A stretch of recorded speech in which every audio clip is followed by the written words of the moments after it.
Hi guys! Welcome back to my channel.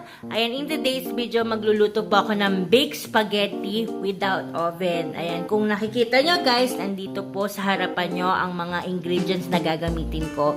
Yung exact ingredients ko po is ilalagay ko na lang sa video ko or dun sa description box below. Ayan, since na birthday po ng aking baby, first year birthday niya today, March 25, 2020. Ayan, pinaghanda ko siya ng special na pagkain which is mostly requested po ng aking mga friends, ng mga ka-worker ko and family ko itong pagkain na to. Ayan, ipapakita ko sa inyo ng madalian ng aking mga gagamitin. Ayan, meron po tayo ditong sweet Filipino style spaghetti sauce. Ayan, meron din tayong white sugar, cornstarch, salt, black pepper, sliced mushroom, evaporated milk, may full cream din po tayo. Ayan.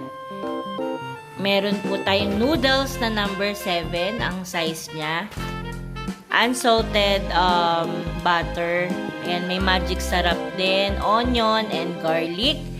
And minced pork at saka Pure Foods hotdog. So guys, samahan nyo ako at magluluto na tayo. Ayan guys, nagpapakulo na ako ng tubig para sa noodles, and then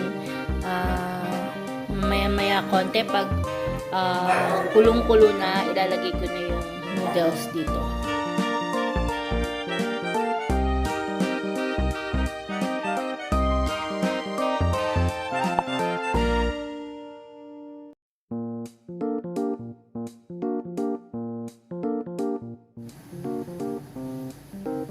Ayan guys, linagyan ko ng mantika para hindi magdidikit-dikit yung mga noodles mamaya. So, lagyan din natin ng konting salt.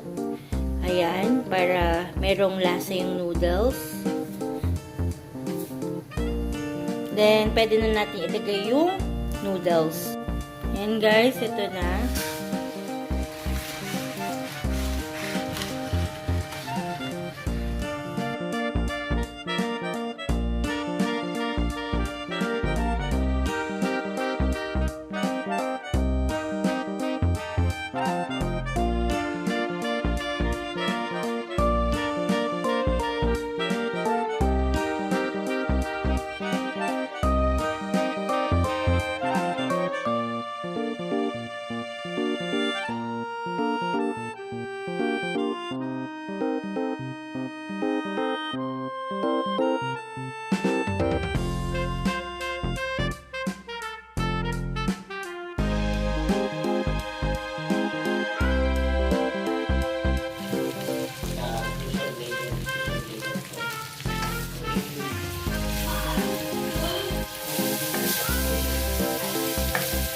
Ayan guys, kapag medyo ito na, pwede na isunod yung hotdog. Pero lagyan muna natin ng paminta, black pepper.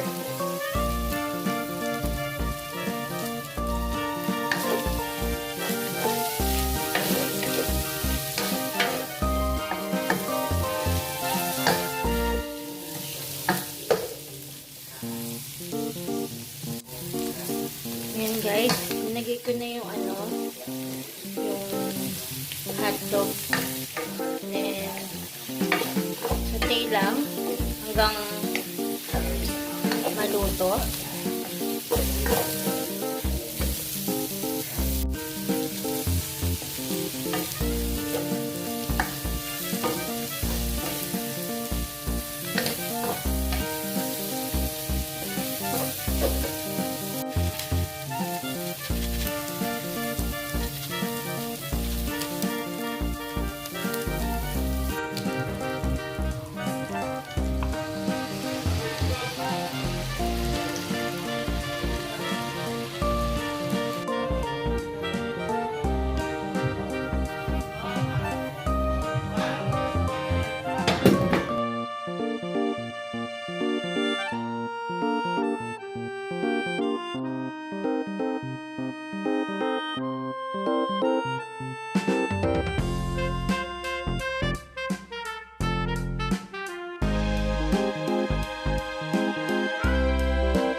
Takpan natin po ng ilang minuto. Pakuliin lang natin ng mga 2 minutes siguro. Lutuin lang natin ng 2 minutes. Mahina lang ang apoy guys para hindi masunog yung sauce. Ayan guys, luto na ang ating sauce. Ngayon, mag-i-start na po ako dun sa magiging toppings po ng baked spaghetti po mamaya. So guys, mag-umpisa na po tayo magluto ng magiging toppings po natin sa spaghetti. Ayan, so nagpainit po ako ng isang cooking pan. Ayan, ang una nating ilalagay ay ang butter. Make sure yung apoy nyo guys, mahina lang ha. Para hindi masyadong masunog yung butter. Pero minsan po talaga, may mga butter na nagkukulay itim talaga siya agad-agad kahit maliit lang po yung apoy. And then, hayaan lang natin kung matunaw yung butter. Then, isusunod na po natin yung milk.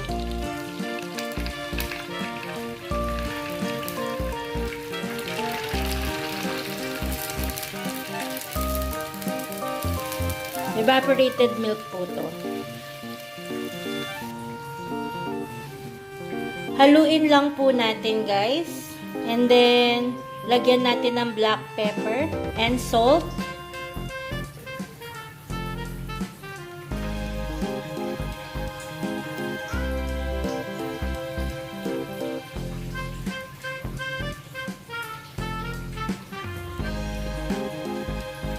Then, haluin natin. Next natin po yung nestle cream.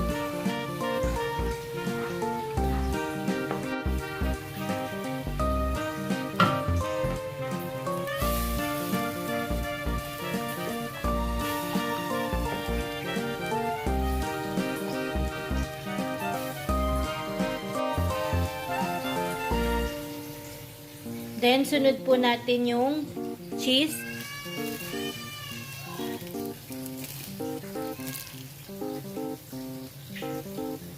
Ayan. Habang mahina yung apoy, haluin lang natin hanggang matunaw yung cheese. Tapos guys, di ba dapat malapot to? So, lalagyan po natin mamaya ng cornstarch. Ito po yung cornstarch po. Linagyan ko ng malamig na tubig para agad matunaw. And then nilalagay po dito sa sa sauce para po lumapot po. Then lutuin lang natin ulit siya ng additional 2 minutes.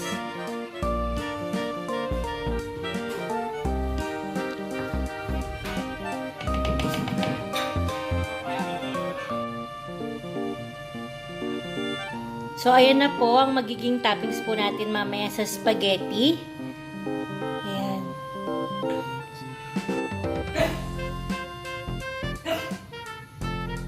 So, lagyan na natin ng sauce to.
Daran! Ito na po ang baked spaghetti na without oven. Ayan. So, kain na! Ayan guys, ito yung prepare kong spaghetti. Ayan, birthday ng aking anak. Kahit nasa kami bahay, tuloy pa rin. Ayan. Tuloy pa rin. Tulog ang birthday boy. Ayan. Thanks for watching guys. Kain na!